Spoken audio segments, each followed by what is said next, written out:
Bonjour, chers étudiants, j'espère que vous allez bien.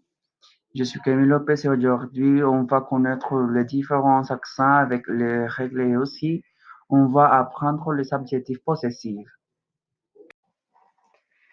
Les accents sont importants en français pour marquer l'accentuation d'un mot, pour déterminer le ton avec lequel chaque mot doit être prononcé. Il y a quatre accents en français: l'accent aigu, l'accent grave, l'accent circonflexe et l'accent tréma. Chaque accent a des règles.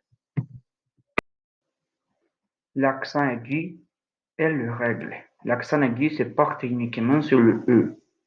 La première règle est: on utilise un accent aigu quand le mot commence avec un E. Par exemple, étable, élection.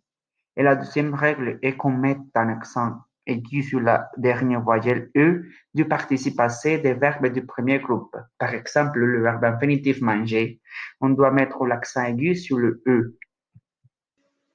L'accent grave. L'accent grave se porte sur le E, la A et la U. Les règles de l'accent grave E sont: on met un accent grave E sur le mot qui se termine par S, alors que ce n'est pas la marque du pluriel. Par exemple, progrès, après. Et la suivante règle est qu'on met un accent grave sur le E silencieux. Par exemple, avènement, fièrement. Les règles de l'accent grave sont: il est nécessaire de ne pas confondre l'adverbe de Dieu, ça qui prend un accent grave sur la A pour le pronom démonstratif, ça qui ne prend pas l'accent grave, qui est utilisé pour désigner quelque chose. Et aussi, on met toujours un accent grave A pour de là, de ça, voilà, mais jamais pour le pronom cela. Les règles de l'accent grave U.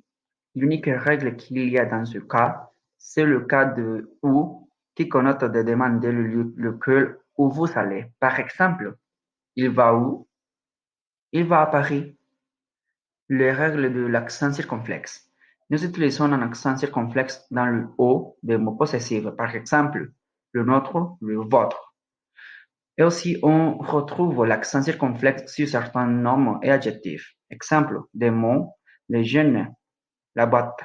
Exemple des adjectifs: être mûr. Et les règles de l'accent tréma.